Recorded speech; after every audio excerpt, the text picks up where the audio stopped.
Hello and welcome to the program. I'm Susan Ilian. We begin the program in Kherson, where thousands of people have been evacuated by boat and makeshift rafts through flooded streets. This comes after the collapse of the Kakhovka Dam in southern Ukraine.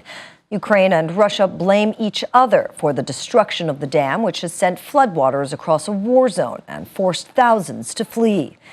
In the Suvorovsky district of the city, about 60 kilometers downstream from the destroyed dam, residents set up makeshift embarkation points for dinghies that police, rescue workers, and volunteers are now using to get around. Kherson faces the Russian-controlled eastern bank of the Dnipro, and some residents have come under fire from Russian artillery as they go about their rescue and recovery work.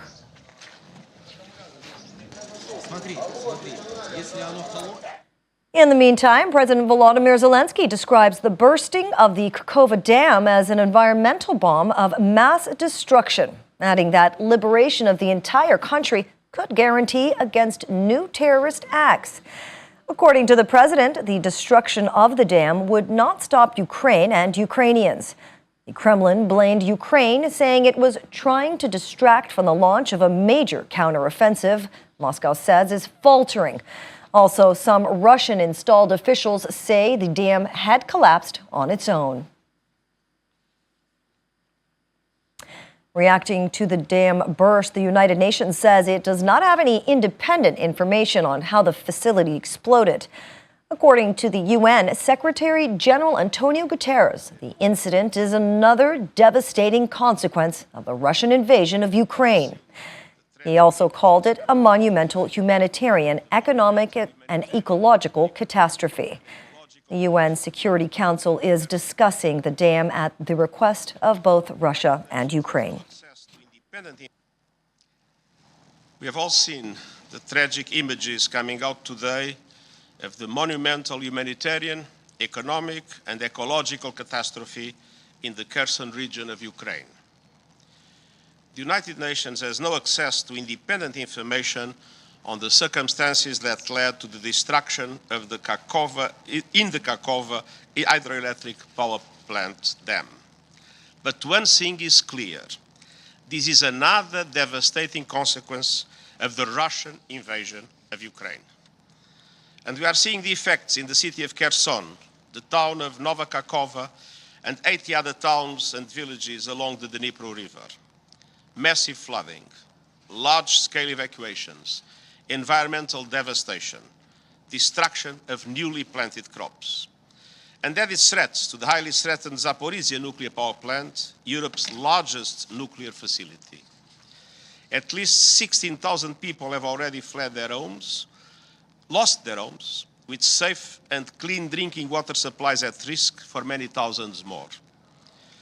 The United Nations and the humanitarian partners are rushing support in coordination with the government of Ukraine, including drinking water and a water purification tablet and other critical assistance.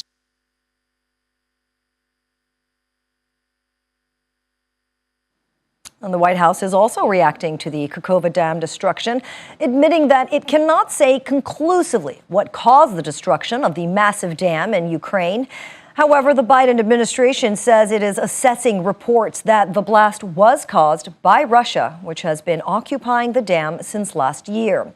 Spokesperson John Kirby said it was clear that the destruction of the dam had likely caused many deaths and the evacuation of thousands of Ukrainians.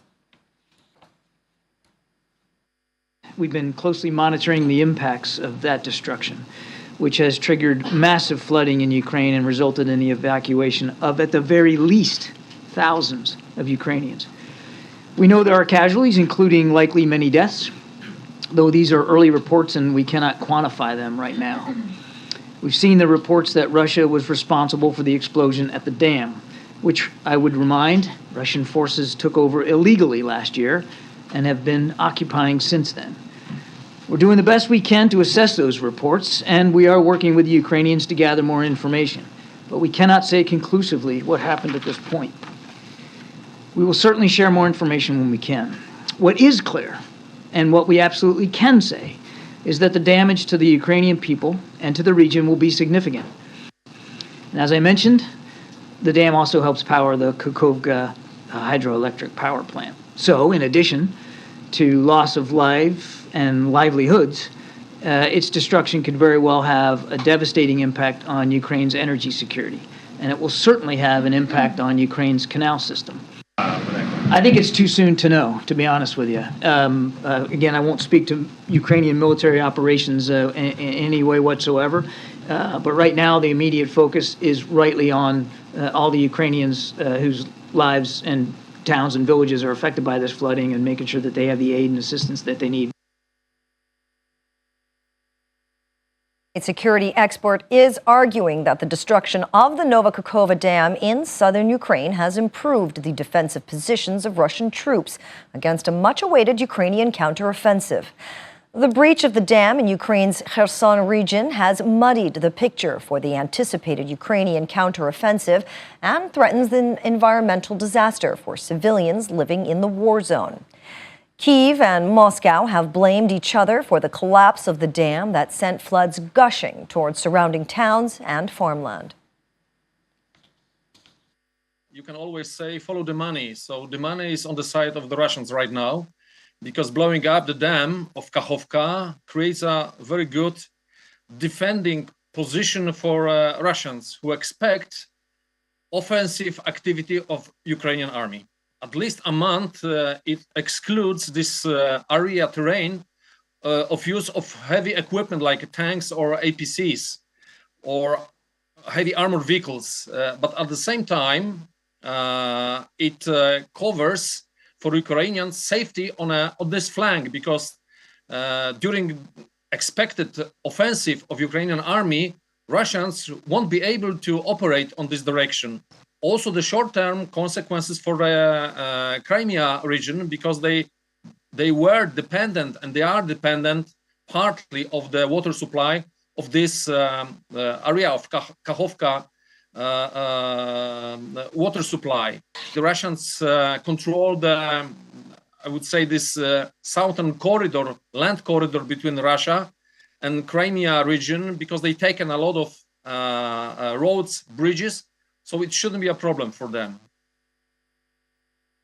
Also, another expert, Marina Myron, a researcher at King's College in London, called it a turning point in the war, but said both sides could see some advantage in blowing up the dam. For Ukraine, the breach might have provided a way of distracting the Russians, while Kyiv launches its counteroffensive, according to Myron. It's really hard to see how there could be a strategic benefit for Ukraine. They've cut off the bridge and the road, and they've created a situation for the long term that if Ukraine were to take back territory, that they would have a problem on their hands. For Russia, you can see the immediate benefit in that you're stopping that connection for Ukrainian forces to get across. And also, I would say that if they're not planning on staying there for the long term, for whatever reason, if they think, for example, that they're not going to win this battle, then they would leave Ukraine with this long-term headache. So I can see that there is more advantage to Russia right now for this.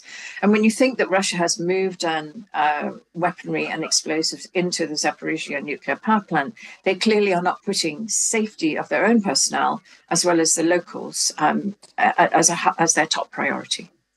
We don't know enough about the Ukrainian counteroffensive plans, and nor should we, because clearly a large part of them is the element of surprise. So I don't think this would have come as a great surprise. Disappointment, yes, but not great surprise to Ukraine that Russia did, if Russia did something like this. They will be doing other similar things as well. And I would say as well that Russia has now in this war committed a large number of attacks against critical infrastructure. Therefore, this seems to be part of a pattern. And now we'll be speaking to Anna Chernikova, Voice of America's correspondent, joining us from Kyiv. Anna, can you first explain to us the function of this dam? It's not just used for agricultural purposes. Good evening. I should say that this dam has a critical meaning for this region. First of all, it supplies water to people. And so not only technical water, we're talking about drinking water as well. So this dam affects everyday life of people. This is first of all. It's not only about dam; it's also about hydro power station. This is the second point, which is extremely important for Ukrainian energy system. Third point, this dam created a water reservoir which was used by the Zaporizhzhia nuclear power plant in order to cool down their reactors. So basically, what we see, probably the fourth one, last but not least, the destruction of this dam created a terrible natural disaster, a terrible situation with flora and fauna in the area.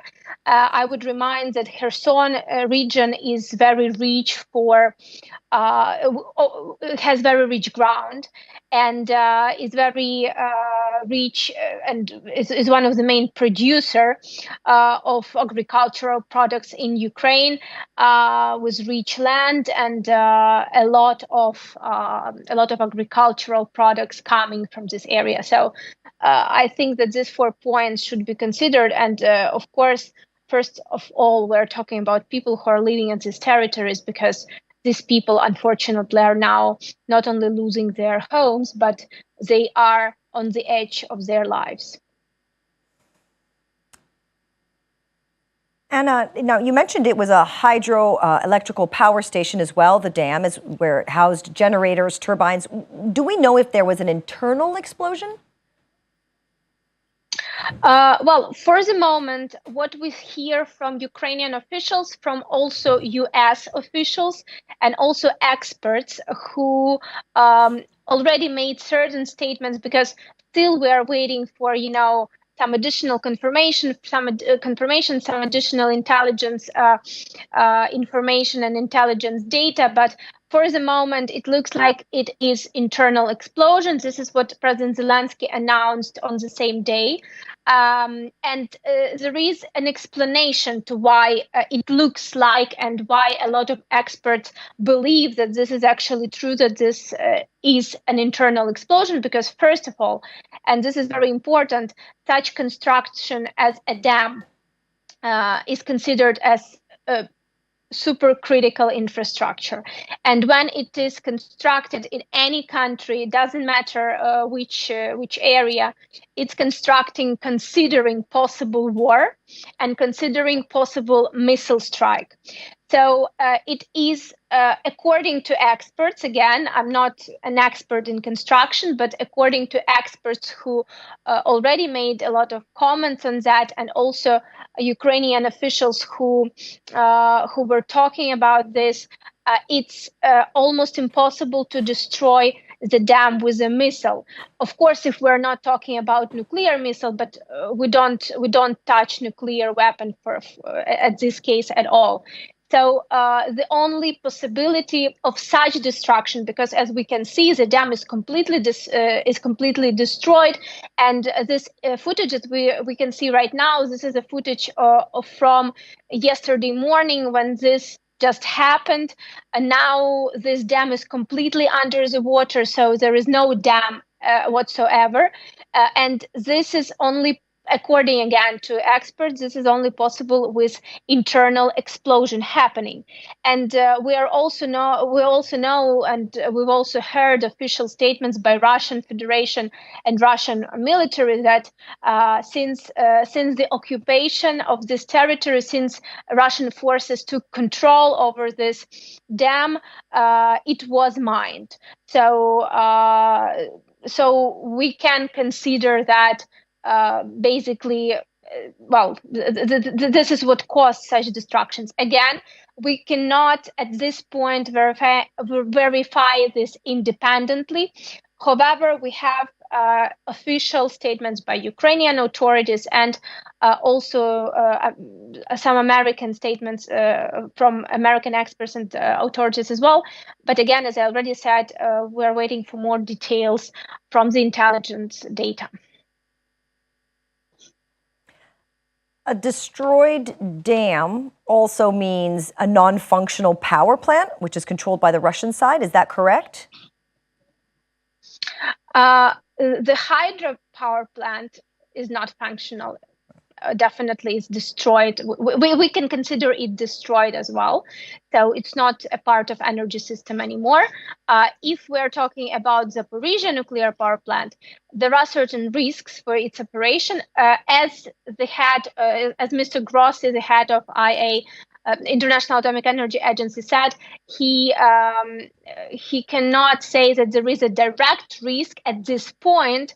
However, the risk is quite high because, again, the water reservoir is going down. The level of water is going down in the reservoir, and this water is used for cooling the facility.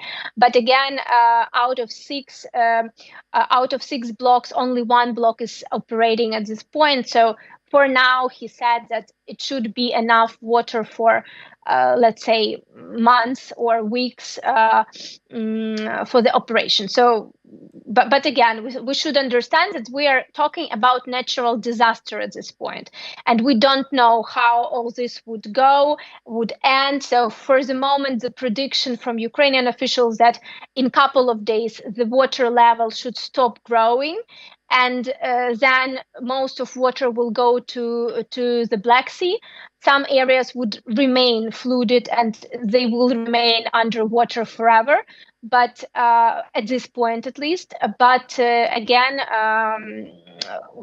it's difficult to predict. So the risk should be considered high, but again, no direct risk at this point.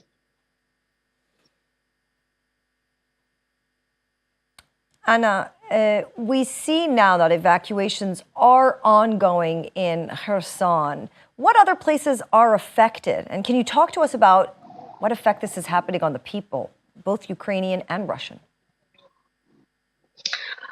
So in terms of the effect, we see that most of flooding is happening on the left bank of the river of Dnipro, which is under Russian control. And according to statements by Ukrainian authorities who remain the authorities for this region, even occupied region, Russian forces have not started evacuation yet. We've seen some footage as well, and we've seen some footage from people from that areas as well, that people are surviving on the roofs of their buildings.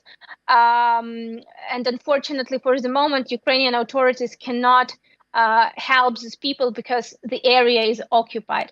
But a big part of right bank of the river of Dnipro is also flooded, which is under Ukrainian control, and this includes the city of Kherson itself and at least around 80 settlements that was confirmed by the Prime Minister of Ukraine. And evacuation is ongoing in these areas. We know that at least around 2,000 buildings and houses have been already confirmed flooded, and around 2,000 people have been already evacuated, according to Ukrainian authorities. We're talking about more than 1,700 people, so I say around 2,000 because this number is changing quite quickly. Unfortunately, as I already mentioned, the water is still growing, the level of water, and we also have reports from the city of Mykolaiv, from Mykolaiv region, that a certain part of Mykolaiv region is also getting under the water, not that dramatically as Kherson and Kherson region, but still. So for the moment, people are evacuated away, definitely to the direction of Kyiv or Dnipro, so deeper into the territory of Ukraine. And according to President Zelensky, people are getting first aid help as much as possible.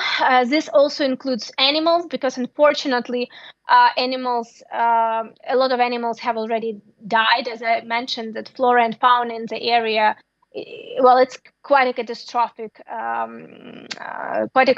situation with that. And most of animals in the zoo of Nova Kakhovka city died, unfortunately. And today we also have reports of a lot of fish dying because the level of water in some parts are getting down. So people and what is also important as a long-term consequence that people will not have enough technical water and drinking water because with this explosion at the dam, a lot of poison materials got into the water, so the water is not safe to be used, and this is one of the main issues right now. You asked, and also, of course, last but not least, the destruction of the dam enables any water supply to Crimea at this point. And there's quite a bit of debate, Anna, about who's responsible for this. What do you think about the claims from the United States intelligence saying that they have evidence that Russia is responsible for this disaster because of some, before the dam was blown up, the water levels were extremely high, creating lots of pressure in advance of its destruction. Do you think that there's any truth to that? I will put it this way. I think that the arguments and the facts that we have at this point clearly show that Russia is responsible. Why? Because Russia is controlling the station and the dams for over a year now. So Ukrainians did not have access to this facility. This is first thing. Also, we receive this information from the intelligence, and it was also, as you mentioned, confirmed by the U.S. Officials that the level of water was very high just before the explosion happened. And again, considering that most probably this was internal explosion. Again, as we already discussed, it's almost impossible to destroy such dam with a missile. This is first point. Second point, I don't think it will be difficult to prove that there were no missiles involved. We will get at one point footage of anything happening around, if there is something happening around. And locals were reporting that they've heard very powerful explosions that did not involve any missile. So it was no sound of incoming missile or anything like that. So at this point, we can say that probably this is the reality that we have. And especially considering that Russia had the control of the facility for so long. What is also important to mention, to understand that for Ukraine, this is this is a disaster that will affect a long-term, that will have a long-term economic, natural, and all other kinds of social, aspects. So for Ukraine, this is definitely a very bad scenario that this dam is destroyed, because it's just enormous catastrophe and enormous economic pressure on the country under the war. So again, we cannot say for sure, definitely, because we don't have additional independently confirmed information, but this is how it looks, and this is what we can say from the facts that we have at this point. All right. Thank you, Anna. Thank you.